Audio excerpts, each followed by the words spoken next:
অনেক কষ্টতে যাইতেছে। প্রায় 2 মাস অনেক অসুস্থ ছিলাম, মানে ঘুমের বড়ি খেয়ে রাত্রে ঘুমাই।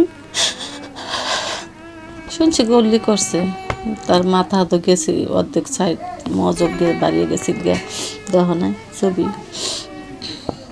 না না, আমি চাই না যাই কেমন মহিলা বিধবা না হোক, ছেলে মেয়ে যে বাবা হারা না হোক। আমার শাশুড়ি ডেডি কান্দে। কঠিন বিচার উচিত, যাতে মানুষকে গুলি করে পাখির মতন মারছে, যে হাসিনারে যে বিচার করে, আর যারা এটির সাথে জড়িত হয়েছে প্রত্যেককে যে বিচারের আহত আইনে বিচার করে, এটি আমাদের দাবি। গত 19শে জুলাই রামপুরা ডেল্টা হেলথ কেয়ারের সামনে পুলিশের গুলিতে প্রাণ হারান অটোরিকশা চালক ইসমাইল। তিনি শুধু দেখতে গিয়েছিলেন কি হচ্ছে রামপুরা এলাকায়, আর সেটি কাল হলো তার। ন্যায় বিচারের আশায় এখনও দিন গুনছেন তার স্ত্রী। মামলা দায়ের করেছেন, তবে কবে বিচারের রায় পাবেন তা এখনও অজানা।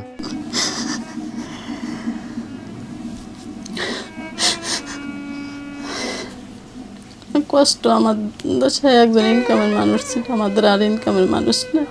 আমার 2টা মেয়ে বউর, আমার ছেলেটা ছোট, ছেলেটা পড়াশোনা বন্ধ করে দিচ্ছে অনেক।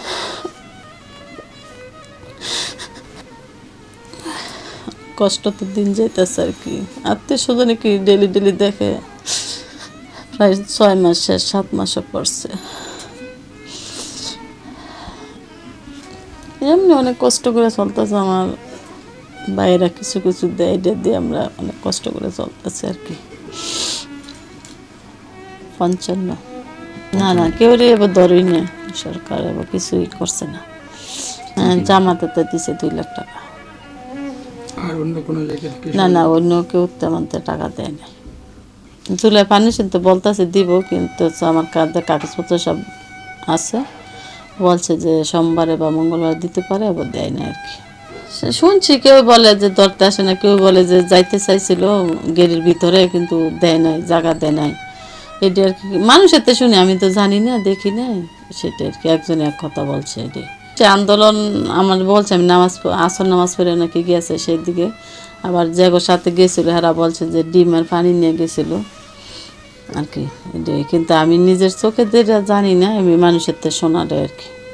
আমি আমাদের সরকার যে আমাদের পাশে আসুক, আমাদের ফ্যামিলিরা দেখশন করুক, যাতে আমার একটা মেয়ে আছে, যদি একটা মেয়ের, আমার মেয়ে ইন্টার পাস, আইএ ফার্স্ট, যদি একটা চাকরি দিয়ে দেয় আমার ফ্যামিলিরা, যাতে আমার ছেলেটা ছোটো, 14 বছর বয়স, আমার ফ্যামিলিরা যাতে চলতে পারে। আর সরকার আমাদের পাশে আসুক, যাতে সরকারে আমাদের দেখশন করুক। মানুষ তো গেছে, কার মানুষ তো আসবো না, রাখা দিলে তো মানুষ আসে না, তারপরেও সান্ত্বনা আর কি। মন যে সরকার না আসুক, যাতে মানুষের প্রাণ না যাক, ছেলে বাবা হারা না হোক, বউ যে বিধবা না হোক।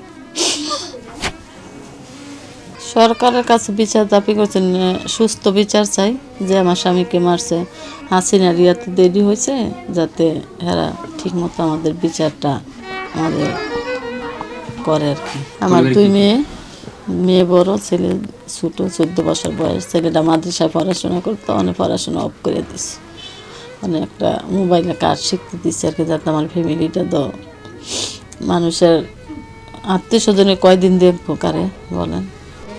সেদিন 19 তারিখ শুক্রবার ছিল, তো বৃহস্পতিবার থেকেই তো নেট বন্ধ ছিল। আমার আম্মুর সাথে বৃহস্পতিবার দুপুরবেলা কথা হয়েছে। আমি আমার শ্বশুর বাড়িতে ছিলাম, আমার আম্মু, আমার ভাই, আব্বু ঢাকাতেই থাকতো, আমি আর আমার ছোটো বোন আমার শ্বশুর বাড়িতে থাকি। তো মাগরিবের নামাজ পড়ে আসছি রুমে আসার পর আমার ছোটো বোন কল করছে।